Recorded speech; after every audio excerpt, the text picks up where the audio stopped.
Buenas tardes. Gracias por haber aceptado la invitación de la Comisión de Educación para darnos vuestras sugerencias sobre la ley que estamos ahora mismo tramitando, que es la Ley de Formación Profesional.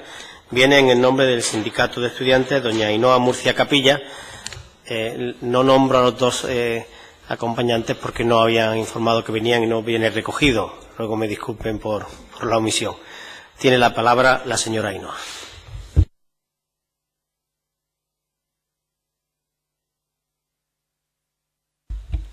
Muchas gracias. Buenas tardes a todas y a todos. Como comentaba, en primer lugar queríamos dar las gracias al Grupo Parlamentario de Podemos por invitarnos a esta comparecencia ante la Comisión de Educación, porque entendemos que somos precisamente los estudiantes el colectivo más afectado, no solo, ahora entraré, en esta propuesta de ley, sino en definitiva también el colectivo más afectado por la situación tan nefasta que vivimos en la escuela pública, ¿no? Somos, los que sufrimos en primera persona los recortes en educación que hemos sufrido en los últimos años, los ataques, las reformas educativas, etcétera, etcétera. Y me refiero precisamente a los ataques que hemos sufrido en la escuela pública, no solo por parte del Gobierno del Partido Popular, desde el Gobierno central, sino los que también se han aplicado aquí a rajatabla por parte del Partido Socialista desde la Junta de Andalucía.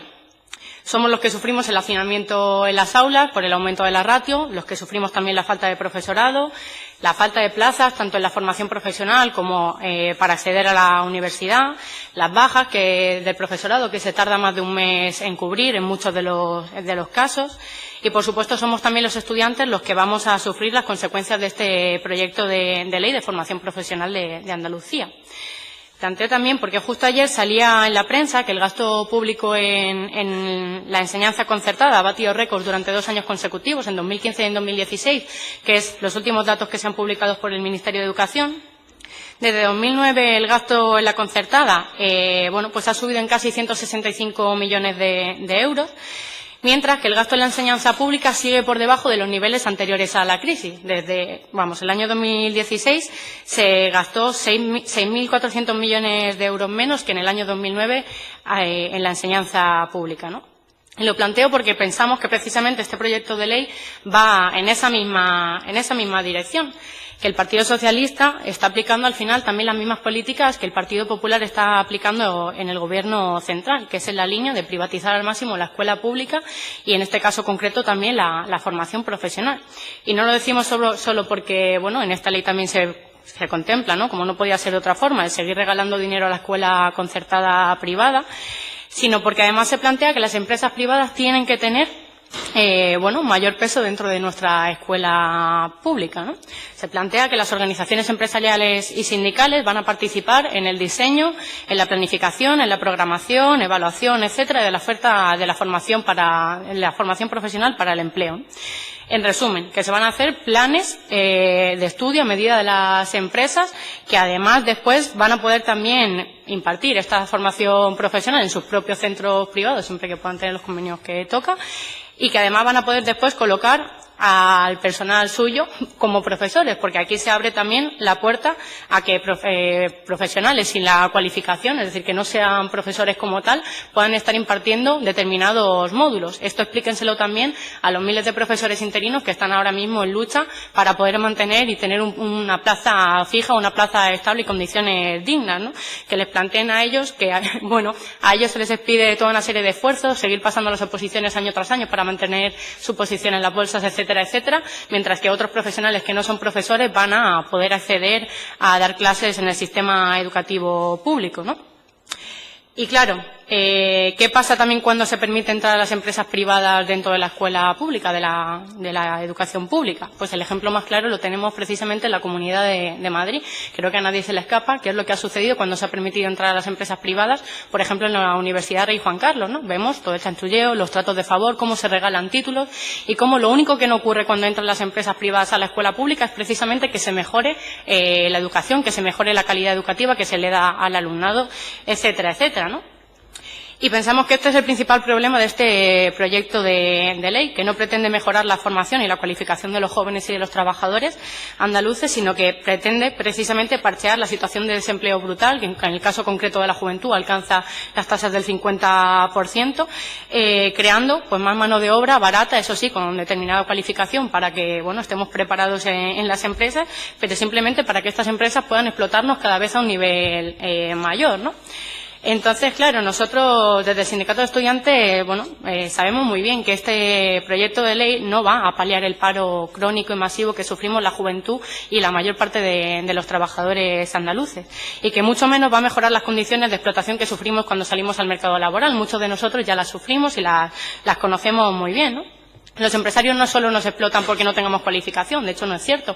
¿Cuántos jóvenes con formación profesional superior o con titulaciones universitarias o con máster, etcétera, etcétera, se están viendo obligados a cobrar 3, 4 o 5 euros la hora, a pesar de que tienen la formación? Los empresarios nos siguen explotando no por la falta de formación, sino porque les sale muy rentable y porque este sistema, y también porque toda una serie de partidos políticos, como el Partido Popular y el PSOE, lo siguen permitiendo. Así que lo que nosotros pedimos desde el Sindicato de Estudiantes es que se deje a un lado este proyecto de ley, que no va a mejorar absolutamente nada, que a nivel legal realmente modifica realmente poco, pero que sí que permite todavía más la financiación de las concertadas, el entrismo de las empresas privadas dentro de nuestra escuela, etcétera, etcétera. Y planteamos que lo que se debe hacer es mejorar la oferta pública, las plazas, pero no solo en la formación profesional, que se oferten más plazas desde primaria, desde infantil, hasta la formación profesional, pasando también por la ESO, por el bachillerato, que se aumenten también las plazas en la universidad, porque mucha gente también se ve abocada a la formación profesional porque se ve excluida de la universidad pública por no poder pagarla. Igual que muchos estudiantes se han visto abocados también a tener que cursar una FP en algún centro concertado privado porque no hay plazas suficientes públicas, y lo que planteamos es precisamente eso, que en lugar de que se siga destinando dinero regalando a las escuelas concertadas y privadas, se destine a lo que se tiene que dedicar, que es aumentar las plazas públicas para asegurar que absolutamente nadie se vea excluido de la educación pública por ser de familias trabajadoras o de familias humildes. Y precisamente también para que todo esto sea necesario, pues que sea posible, que se amplíen también y se mejoren los programas de inserción laboral, tanto para los jóvenes como los de reinserción laboral para las personas paradas, que se asegure también un plan de estabilidad para los interinos, para que nosotros no tengamos que sufrir sus consecuencias en el sentido de que no pueden dedicar todo el tiempo que deberían a centrarse en nuestra formación, porque lo tienen que estar dedicando a ver cómo van a sobrevivir o si van a continuar dentro del sistema educativo en una semana o en unos meses. Y en definitiva que se asegure un sistema público de calidad desde el nivel más básico hasta la formación profesional y la universidad, laico, democrático y gratuito, que pensamos que es todo lo contrario a lo que plantea esta ley con el entrismo de las empresas privadas dentro de nuestra escuela. Gracias por sus aportaciones. Entiendo que, como quiere que no haya ley, no tiene aportaciones que entregarnos para tomarlas en consideración. Sí le quiero, si me permite, hacer una aclaración. A ustedes les convoca la Comisión de Educación con independencia del grupo que haya solicitado su participación en la misma. Es fruto del acuerdo conjunto y nadie ha vetado la participación de su sindicato en esta comisión, y además se lo agradecemos sinceramente. Muchas gracias. ¿Quién ha dicho que la haya vetado? ¿Pero alguien ha dicho que hayan sido vetados? No, es que el resto de colectivos también han agradecido la invitación a otros grupos. Vale.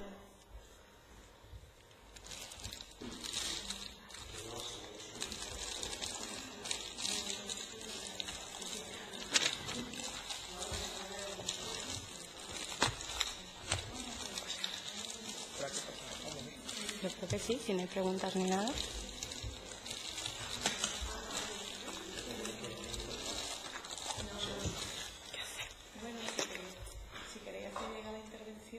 Eso no podía hacer la intervención, se lo quería enviar. También. Sí, está grabada. Vale, pues está grabada también, sí que nos gustaría que se...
Buenas tardes. Estoy dando tiempo para que saque usted.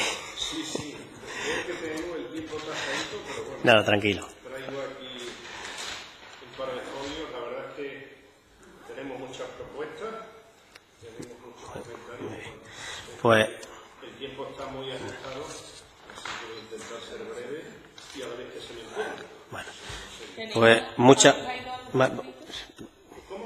Marta, Primitiva era traeros copias, pero entiendo que como últimamente parece que es más útil el tema del formato informático, mi idea era enviárselo al presidente. Sí, vamos a comenzar, si no le importa. Este documento, no, que lo puedo dejar aquí. Bueno, lo podemos fotocopiar si... Con independencia de que yo ya se lo mande al presidente. Como usted vea oportuno, no hay inconveniente en... Esto lo voy a emplear yo para leer y luego se lo doy a usted, ¿vale? Bueno, pues gracias por aceptar la invitación de la Comisión de Educación para comparecer y sugerirnos lo que estimen oportuno en torno a la Ley de Formación Profesional que estamos tramitando. Nos acompañan en representación de los profesores de Instituto Andalucía, la Asociación APIA, don Javier Puerto Pintado como presidente y doña Inmaculada Blanco Castro como tesorera. Tiene la palabra con usted, lo estime, señor Puerto. Venga, muchas gracias. Bueno, en primer lugar, gracias por invitar a la organización que represento, APIA, para hacer oír la voz del profesorado de secundaria de la enseñanza pública andaluza, en particular la de quienes ejercen la docencia y la formación profesional. Para empezar, apoyamos que se disponga un nuevo ordenamiento legal para la formación profesional en Andalucía, que afirme de esta que tiene que estar conectada con las empresas, por lo que además de la formación en centros de trabajo, que con carácter obligatorio realiza todo el alumnado de formación profesional en el sistema educativo, los centros docentes tienen que organizar y realizar actividades que permitan ese acercamiento, tales como visitas a empresas, conferencias de profesionales y empresarios, diseño de proyectos empresariales, etcétera. Y que también señale que la oferta formativa en el ámbito de la formación profesional para el empleo debe atender a las necesidades de los sectores productivos en cada momento dentro de una economía de mercado abierta en una realidad de internacionalización de los intercambios comerciales y de permanente cambio provocado por la revolución tecnológica. Dicho esto, creemos necesaria una revitalización en serio de la formación profesional para nuestros jóvenes, pues en las últimas décadas, ley educativa tras ley educativa, la FP se ha ido metamorfoseando en una opción minoritaria solo al alcance de unos pocos, debido a la muy escasa oferta de plazas de ciclos formativos. Tanto es así que un número creciente de alumnos acaban matriculándose sin ganas ni ilusión en bachillerato al no tener acceso a la deseada plaza, lo que acaba incidiendo negativamente también en esta enseñanza posobligatoria. En este sentido, el proyecto de ley que aquí se debate señala en su artículo 19 que la Administración educativa, a fin de posibilitar la formación profesional de la población andaluza, incrementará de forma progresiva, hasta atender la demanda existente, la oferta de formación profesional en el sistema educativo andaluz. Ahora bien, ¿en qué consiste esa forma progresiva? Nosotros solo lo concebimos de una manera: creando más líneas en cada uno de los niveles de cada ciclo formativo y contratando más profesores que las atiendan. Todo lo que no pase por esto tememos que una vez más quede en el limbo de las buenas intenciones. Más allá de esta premisa general e imprescindible, hay una serie de elementos en el proyecto sobre los que hemos puesto nuestra atención. La regulación de los llamados centros integrados de formación profesional ofrece un perfil que nos inquieta, desde la óptica de una enseñanza pública transparente y garantista. Por un lado, se nos afirma que la dirección de los centros integrados de formación profesional de titularidad pública será provista por el procedimiento de libre designación, que gozarán de una amplia autonomía de gestión para poder organizar flexiblemente la oferta formativa que sea demandada en su entorno, y de capacidad para suscribir acuerdos y convenios con empresas, instituciones y entidades para ofrecer servicios de formación. Si a esto le sumamos lo dispuesto en la disposición adicional tercera del proyecto, la Consejería competente en materia de educación podrá autorizar a centros públicos del sistema educativo para ofrecer de forma integrada una oferta de formación profesional en el sistema educativo y para el empleo, nos cabe temer que estos centros públicos educativos de formación profesional terminarán dando cabida a una oferta de formación para el empleo en manos de personal ajeno a la Consejería de Educación. Si, como señala el artículo 33, La financiación de los centros integrados corresponde a dicha consejería. A la misma y no a otra compete la selección de sus docentes, o sea, profesores de secundaria y profesores técnicos de formación profesional bajo las mismas garantías legales que en el resto de los centros públicos. No nos gusta que la formación profesional para el empleo se vincule a la enseñanza pública andaluza. No nos gusta que el negocio de las asociaciones patronales y de ciertos sindicatos conviva con nuestros alumnos y con nuestros docentes. Sin duda, estas organizaciones pueden participar en calidad de asesoras en el diseño de la FP o en la formulación de las necesidades del mercado, pero rechazamos tajantemente esta fórmula de centros integrados en tanto la formación que allí se ofrezca no esté exclusivamente en manos de profesores de la Consejería de Educación y bajo la supervisión directa de la misma. Igualmente rechazamos la selección a dedo de sus directores. El procedimiento de libre designación solo puede ser aceptable para centros de nueva creación y, una vez creados, para situaciones extraordinarias. Para todo, cuando no sea esto, la selección de directores debe seguir los mismos principios que los demás centros docentes. Fijar tan excepcional procedimiento en un texto con rango de ley como único posible nos parece un despropósito. Pasando a otro aspecto, en el articulado referido a las cualificaciones profesionales, se dice que más allá de lo dispuesto en el catálogo nacional de estas, base de nuestras cualificaciones profesionales, con carácter temporal y transitorio, se podrán definir cualificaciones profesionales de ámbito andaluz, lo que nos hace formularnos algunas cuestiones. ¿Con base en qué criterios se fijarían esas cualificaciones no incluidas en el catálogo nacional? ¿Qué quiere decir con carácter temporal y transitorio y a qué ramas profesionales pertenecerían? ¿Tenemos garantías de que dichos títulos podrán efectivamente incorporarse finalmente al catálogo nacional? ¿Qué pasará con el alumnado de esos ciclos formativos andaluces que titulen si su título aún no ha sido incluido en aquel? ¿Qué ocurre si titulan y el ciclo no puede ser incluido porque algunas de las unidades de competencia asociadas a los respectivos módulos profesionales no se corresponden con los catálogos del Instituto Nacional de Cualificaciones INCUAL? ¿Por qué se priorizan los certificados de profesionalidad frente a los títulos? Si no dispone de respuestas solventes a estas cuestiones, recomendamos a la Junta de Andalucía que no se metan en ciertas propuestas que solo pueden acabar perjudicando a los alumnos. Seguimos. El artículo 12 habla en su punto 1 de pruebas de diagnóstico y en el 12 facilitar el contacto del alumnado con las empresas más allá de lo que supone la formación en centros de trabajo. Tales pruebas de diagnóstico pretenden identificar el nivel de adquisición de las competencias profesionales del alumnado con objeto de establecer planes individualizados de aprendizaje adaptados a su situación de partida, lo cual en APIA nos parece un parche de dudosa eficacia frente a un problema cada vez más evidente: la baja preparación que traen los alumnados de la ESO, en particular de aquellos que optan por el itinerario de la formación profesional. Hay que dignificar la formación profesional y hacerla atractiva para los alumnos de la ESO, pero sin devaluar los contenidos de los ciclos formativos mediante supuestos planes individualizados, cuya meta principal no parece ser otra que encubrir el creciente fracaso entre el alumnado de grado medio. Es en la ESO donde hay que preparar adecuadamente a sus futuros titulados y no proyectarlos irresponsablemente hacia niveles donde difícilmente puedan dar la talla. En lo que se refiere a ese contacto de los alumnos con las empresas más allá de la formación en centros de trabajo, el proyecto no aclara nada.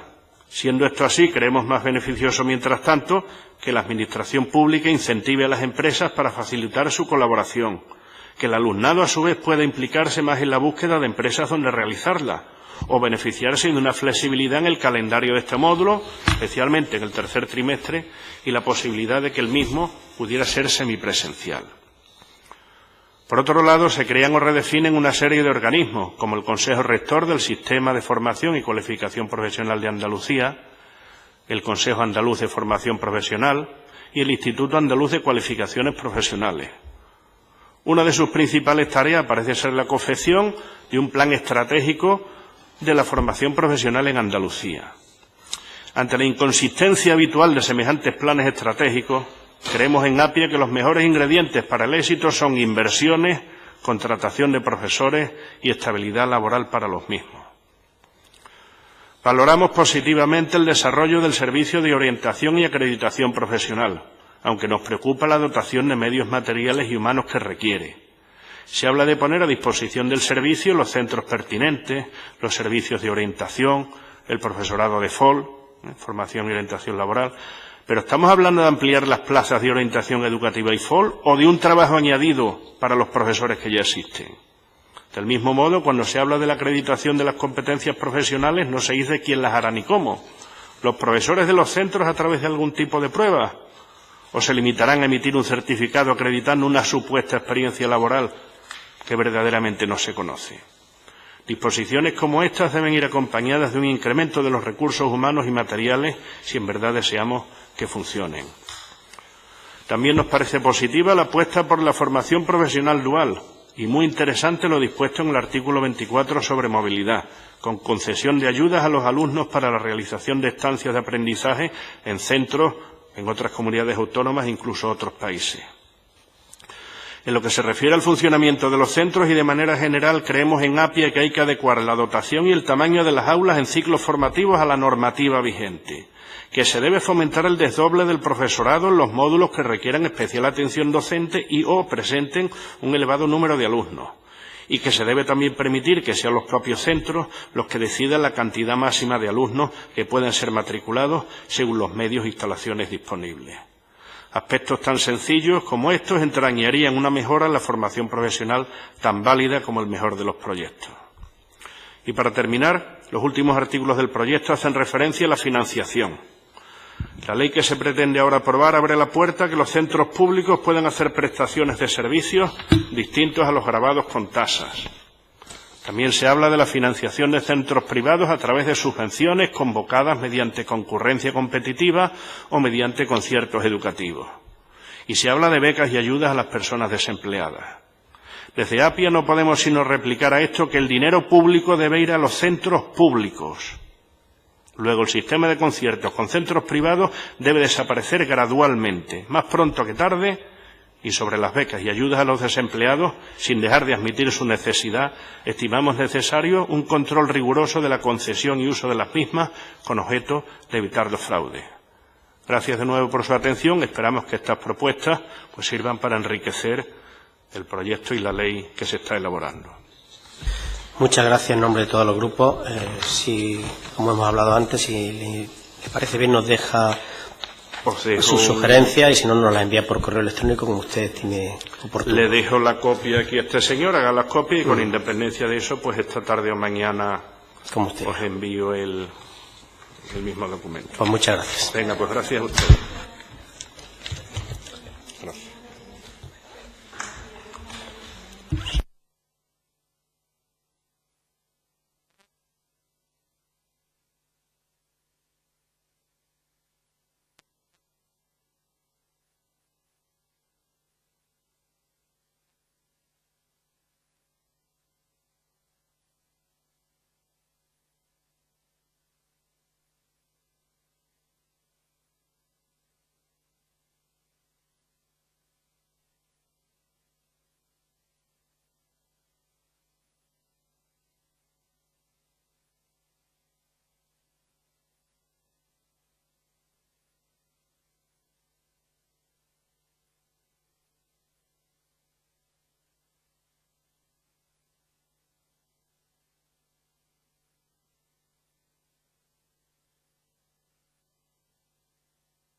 Buenas tardes.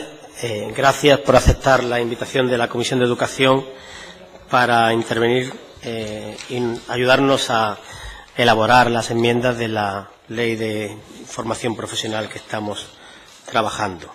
Vienen en nombre de la USO doña María de la Paz Agujetas Muriel y don Juan Pérez Hidalgo.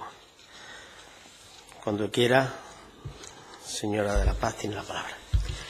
Muchas gracias, señor presidente.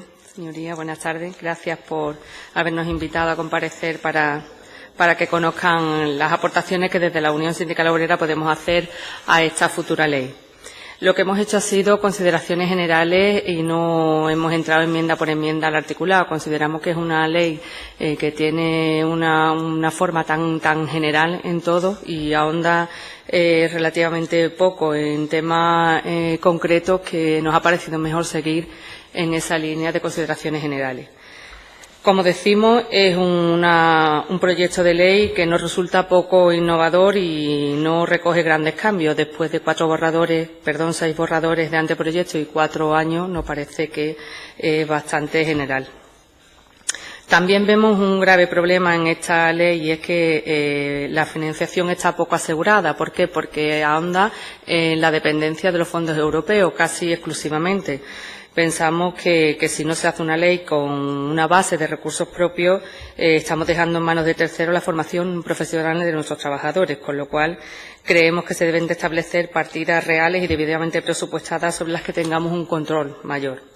En tercer lugar, nosotros pensamos que no se contempla prácticamente nada con respecto a los alumnos con necesidades educativas especiales.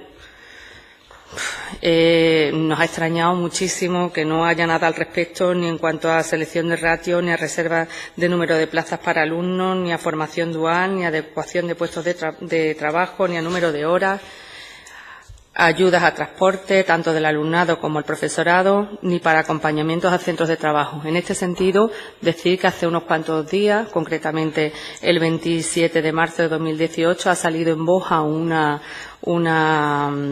se ha publicado unas ayudas en régimen de concurrencia competitiva para alumnos de formación profesional en centros de trabajo o en práctica y nada dice de los alumnos con necesidades educativas especiales. No entendemos cómo se ha perdido desde la Consejería de Educación esa gran oportunidad y entendemos que, por supuesto, tenía que haber sido al margen de concurrencia competitiva. Y en este sentido, en las necesidades educativas especiales, queremos dejar una pregunta en el aire. Pensamos que el futuro profesional de las personas con discapacidad, de los futuros profesionales, no está garantizado. Si es que piensan dejarlo en manos, seguirlo dejando en manos de los centros especiales de empleo, pensamos que se equivocan y mucho. Vamos a anexar al documento que os hemos dejado una nota de prensa de un centro especial de empleo, de un comité de empresa, FEPAMI concretamente, que en este mismo mes de abril ha hecho una denuncia pública de la situación laboral que viven. Hemos creído oportuno que la oportunidad que nos brindaba el momento de que los políticos, que vosotros desde la Comisión de Educación conozcáis muy de cerca las problemáticas que se está viviendo en los centros especiales de empleo. Pensamos que no se puede dejar a empleo esta decisión de la profesión de las personas con discapacidad completamente, porque lo que debemos de intentar es que una inclusión total en el mundo laboral, no en apartados en ese tercer mundo de los centros especiales de empleo. Por otra parte, compartimos la flexibilidad de la adaptación de la oferta formativa a las circunstancias cambiantes del mercado laboral que se enuncian y en esa misma línea requerimos una mayor agilidad en la autorización de los centros de formación profesional, de las nuevas titulaciones, de un mayor número de plazas en las especialidades más novedosas, en todos los ciclos, en la básica, en el medio y en el superior, para que ningún alumno se quede sin cursar su profesión futura. Vemos que hay un desfase enorme entre cuando se hace la demanda en el mercado laboral y cuando llega a los centros las especializaciones que son necesarias. Debemos de ser muchísimo más ágiles en la autorización de los centros. Consideramos que el módulo de formación de centros de trabajo debe ser totalmente flexible. En alguna otra comunidad autónoma ya se hace. Las prácticas en centros de trabajo se hacen desde el mes de septiembre del segundo curso y no se dejan al último trimestre, como actualmente se hace aquí. Pensamos que al haber hecho una ley andaluza o que se está en ello, se podría haber ahondado un poco más en ese sentido, ¿no? Porque es la manera de que las empresas no se sientan tan asfixiadas con el número de alumnos que le van. Es una forma de establecer en el tiempo una mayor flexibilidad para los alumnos.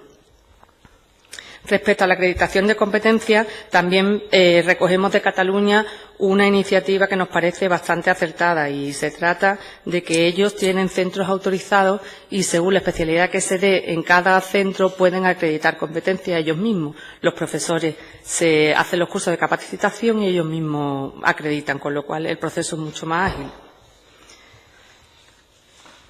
También, por otra parte, queremos aprovechar la oportunidad para decir que hay especialmente ciclos industriales en los que la demanda de mujeres pues es muy escasa. Creemos que la Administración aquí también tenía que haber tenido la previsión de meter en esta ley el hacer campañas tipo de que a las mujeres se le dé la oportunidad de hacer este tipo de ciclos.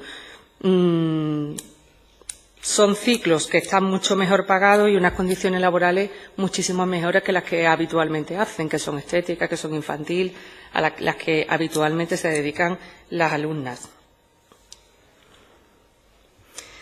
Básicamente estamos de acuerdo en el tipo de formación dual que se contempla, pero existe entre nuestro colectivo de profesorado una preocupación especial, al parecer, porque hay al estar los alumnos un porcentaje de tiempo demasiado amplio en los centros de trabajo, parece que se está resintiendo la formación integral, humana, cultural, científica y tecnológica que se deben impartir en los centros educativos. La FP siempre fue un aprendizaje de capacidades, habilidades y destrezas, pero ahora hay que añadir el saber analizar y el saber entender. Muchos de los trabajos los van a realizar los robots. Por lo tanto, los alumnos lo que tienen que tener es la capacidad de toma de decisiones. Y en este sentido es muy importante la educación en valores. Creemos que no se debe de descuidar este tipo de formación y además nos preocupa bastante en qué situación quedaría el profesorado. En relación a este modelo de formación dual, también queremos poner de manifiesto una realidad que se está dando en los centros al tener el mismo profesorado que seleccionar solo a una parte del alumnado. En los proyectos de FP van de 5 a 8 personas, el resto del alumnado no va porque es la misma selección, la hace el profesorado y eso está creando un clima de bastante tensión en los centros. Pensamos que los proyectos deberían de ser igual, de menos horas, más cortos y un proceso rotativo. Eso daría igualdad de oportunidades a todo el alumnado. En cuanto a la formación dual, por último, decir que debe potenciarse un seguimiento real y riguroso por parte de la Administración para que realmente se cumplan los objetivos de formación e inserción laboral del alumnado. No se puede convertir este modelo en un servicio a distintos sectores empresariales en los momentos que necesitan puntualmente más mano de obra. El modelo, por tanto, tiene que estar inequívocamente al servicio del alumnado. Tampoco consideramos que puede ser una herramienta para ahondar la diferencia en trato entre el profesorado de los centros públicos y los centros concertados. Actualmente existe una discriminación tanto en recursos de horarios como en el abono de los desplazamientos para el seguimiento de los alumnos en las empresas en los centros concertados. Queríamos poner eso de manifiesto aquí también. En cuanto a la formación profesional para el empleo, pensamos que se debe de contemplar de manera nítida y preferente la formación integral de las personas más vulnerables o pertenecientes a sectores más desfavorecidos de la sociedad. Pensamos que no está claramente explicitado en la ley ni los mayores de 45, ni personas excluidas del sistema arreglado, sin acreditaciones profesionales, desempleadas, colectivos con especial dificultad de inserción, inmigrantes, etcétera. En cuanto a los centros integrados privados de formación profesional, vemos que sí existe la posibilidad de que sean privados, pero en ningún momento ni en ningún lugar de la ley se recogen las condiciones necesarias para que los centros de iniciativa social puedan acceder a hacer este tipo de centros. Reivindicamos que de forma clara se pongan por escrito las condiciones para que cualquier tipo de centro pueda convertirse en centro integrado. Y, por último, en cuanto a la composición del Consejo Rector, lo que queremos que se explicite claramente es la representación de las organizaciones sindicales y empresariales. Creemos que se deben de precisar los ámbitos educativo y laboral de la representatividad de las organizaciones sociales, y la misma propuesta hacemos para la composición del Consejo Andaluz de Formación Profesional. Por nuestra parte, muchas gracias, y si tenéis alguna pregunta que hacernos. Muchas gracias, María de la Paz, por la intervención y por las sugerencias que nos ha dejado, y esperemos que el resultado final de la ley le agrade más que la propuesta inicial. Muchas gracias. ¿Algo más?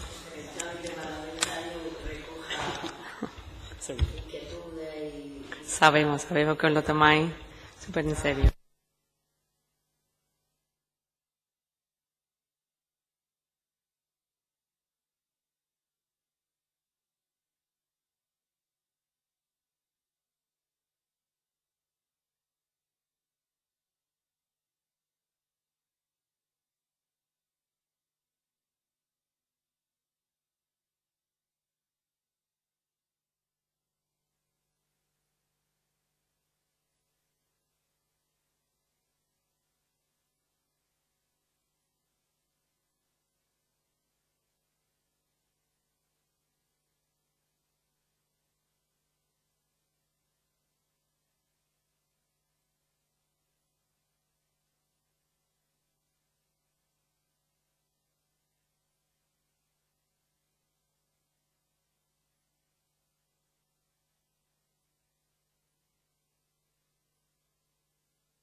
Buenas tardes y muchas gracias por aceptar la invitación de la Comisión de Educación con el fin de que nos den sus aportaciones para mejorar la Ley de Formación Profesional que estamos tramitando. Nos acompañan en representación de CK Andalucía, la Confederación Española de Empresas de Formación, don Antonio Naranjo Martín, presidente, don José Luis Bollero Marcos, don Isabel Ruiz Piñas, doña Beatriz Barbeito Núñez. ¿Cuál es? Pues sí, le han puesto Núñez, pero don Félix Martín Moreno no ha venido. Don Carmelo Diana Zaino. Muy bien, pues bienvenidos. Y tiene la palabra el señor Naranjo Martín. Muchas gracias, presidente. En principio, queremos comenzar esta intervención agradeciendo al Parlamento y, en especial, a esta comisión la invitación cursada a nuestra patronal, CECAP Andalucía, para apoyar y enriquecer este proyecto de una ley que nos afecta directamente. Las empresas de formación que representa CECAP Andalucía son 1.000 entidades privadas en nuestro territorio, solo en Andalucía, y nosotros, como Federación de Empresas Privadas de Formación, entre sus objetivos es velar por sus intereses de nuestros asociados y ser la correa de transmisión entre ellos y nuestras instituciones. Esto hace que estas empresas sean una pieza clave y una herramienta básica en la ayuda a la consecución del empleo en un mercado como el actual, en que la formación ocupacional y continua es fundamental para la competitividad de las empresas de todos los sectores. En este contexto vamos a destacar aquellos aspectos que consideramos necesarios en el desarrollo normativo con la finalidad de adecuar a la actualidad este proyecto de ley de suma importancia para nuestra comunidad. Los centros de formación vamos a poder participar en la prestación de servicios a la Administración por medio de la contratación administrativa, procedimiento mucho más útil, ágil y acertado que el sistema de subvenciones que actualmente se desarrolla y que está totalmente obsoleto. Además, la Ley 30 añade un sistema por módulos que igualmente aporta seguridad jurídica, por lo que consideramos fundamental este avance. Realizamos una actividad empresarial, siendo un sector económico, que además es generador de miles de puestos de trabajo en Andalucía, y no podemos estar sujetos a decisiones políticas que no cumplan lo que aquí se establece. Esta comunidad no se puede permitir que no haya una convocatoria de formación para trabajadores ocupados desde el año 2011. A fecha de hoy no existe una convocatoria de ocupados en estos 7 años. Y que cuando se reanudaron en el año 2016 las convocatorias de desempleados, se esté ejecutando esta convocatoria del 2016 2 años después, es decir, ahora en el 2018, cuando incluso en el 2017 volvió a pasar en blanco sin convocatoria de ocupados ni desempleados. El 80% de la formación profesional para el empleo es impartida por empresas de formación. Debemos reivindicar nuestro papel de protagonista en el sistema, motores de la cualificación y de la empleabilidad en el ámbito laboral. Y además hemos demostrado tener, a lo largo de todos estos años que no ha habido convocatoria, tener el suficiente dinamismo para adaptarnos con mucho esfuerzo año tras año a los profundos cambios que nos han afectado.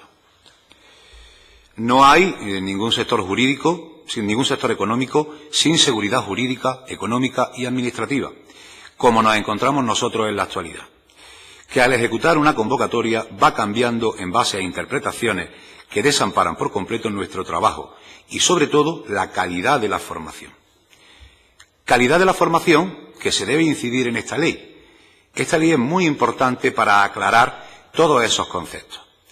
Los servicios de formación de todas las provincias siempre están más ocupados de la justificación que del impacto real que tenga la formación que se está impartiendo. Estamos muy de acuerdo con el seguimiento, con todos los controles administrativos, por supuesto, pero necesita cambiar de prisma para centrarse en la calidad que impartimos en nuestra formación. Eso no se encuentra en ninguna norma ISO. Es muy importante medir el impacto sobre la empleabilidad y el desarrollo que tiene esa formación en la empresa. Debemos añadir la necesidad de la importancia de una campaña de difusión, orientación y sensibilización por la Administración, a la par que las convocatorias, porque no existe ninguna campaña. Cuando salen las convocatorias, cuando salen los cursos, no se publicita en ningún lado. Que todo esto aumentaría el conocimiento de la importancia de la cualificación y de los certificados de profesionalidad. Es necesario dotar al sistema de una flexibilidad que requiere convocatorias plurianuales que facilitarán la cualificación de los trabajadores ocupados y desempleados y la diversidad de oferta para que los alumnos tengan más opciones a la hora de decidir qué cualificación o qué certificado de profesionalidad quieren realizar. Se debería establecer una orden que regule todas las convocatorias, publicarse las especialidades prioritarias y con un calendario fijo todos los años presentarse las solicitudes, teniendo en cuenta que el comienzo de las acciones no puede demorarse más de 12 meses desde la fecha de publicación. Mayores retrasos pueden hacer llevar a que todo cambie en ese periodo. En años precedentes ha quedado claro que la oferta formativa establecida por el observatorio que se viene utilizando actualmente en la Junta de Andalucía, que es el Observatorio Argos, ha sido poco acertada. Acciones formativas donde no hay centros acreditados para esa especialidad.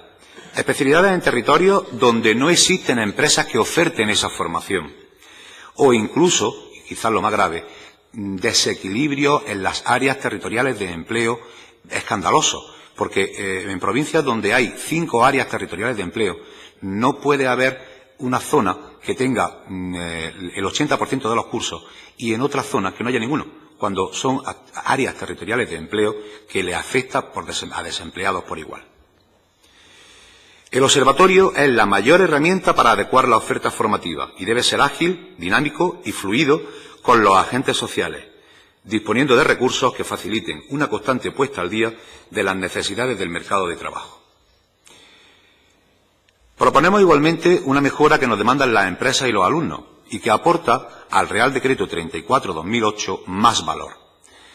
Consiste en un aumento voluntario de las prácticas profesionales fuera del módulo de formación en centros de trabajo y que debería ser puntuable y baremable, a la vez que voluntario por aquellos que les interese.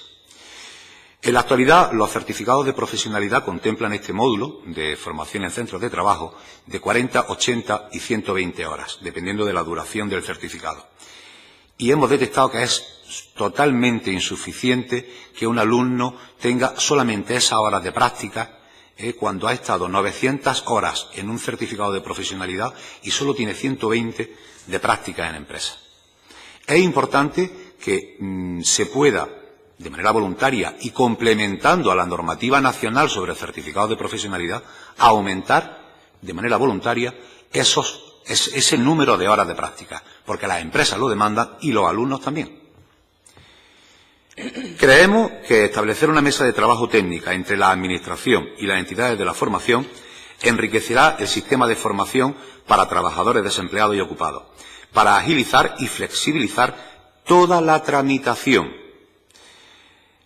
Hoy por hoy no comprendemos que la Dirección General de Formación Profesional para el Empleo no esté dentro del Servicio Andaluz de Empleo. Disponiendo de las mismas políticas activas de empleo la Junta de Andalucía, van por separado. No sería difícil que en esta norma, en esta ley, en este proyecto, se pudiera incluir que la Dirección General de Formación Profesional estuviera dentro del Servicio Andaluz de Empleo, porque necesitamos compartir los mismos recursos del SAE. Y cuando nosotros vamos a una oficina del SAE a publicitar, a pedir ayuda para mostrarle los cursos que tenemos para que los conozcan los desempleados, al ser de otra dirección general, en el SAE no le hacen ningún tipo de cuestión. Entonces, debemos de incidir en que esa dirección general debe de estar dentro del SAE. Por último, y en resumen de esta comparecencia, nos gustaría aclarar cuáles son los puntos de mejora que acabo de exponer. En primer lugar, convocatorias por concurrencia competitiva, por contratación administrativa o por justificación por módulo. Segundo, convocatorias anuales. Eso debe de aparecer en la ley, que todos los años debe de haber convocatoria de ocupados y desempleados. Si no, estamos regulando lo que vienen en otras leyes normales.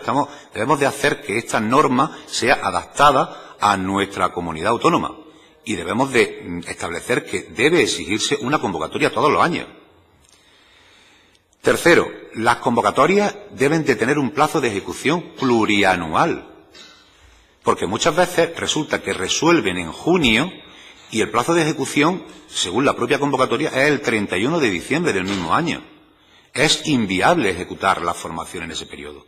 Por lo tanto, si en la propia resolución y presupuestariamente no es problema y la propia Ley 30 así lo establece, no es difícil que se ejecute una convocatoria en un plazo de 2 años, como ya a nivel nacional se está haciendo.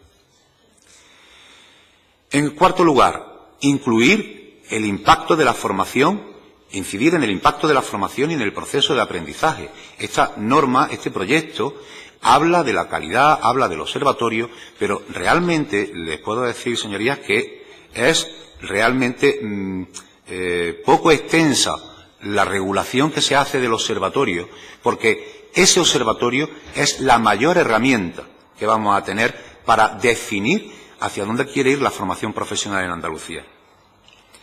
En quinto lugar, las campañas de difusión, orientación y sensibilización a la par que las convocatorias.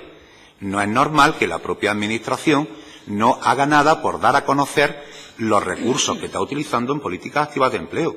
Esto lo podemos utilizar en este propio proyecto de ley, donde todos los años, a la par que la convocatoria, se haga una difusión y sensibilización hacia la cualificación y empleabilidad, tanto de los ocupados como de los desempleados. En sexto lugar, el observatorio ágil, dinámico y fluido. Es importantísimo saber en un periodo de los próximos 6 meses cuáles van a ser las especialidades prioritarias en toda Andalucía de cara a la formación, de cara a la cualificación y de cara al empleo.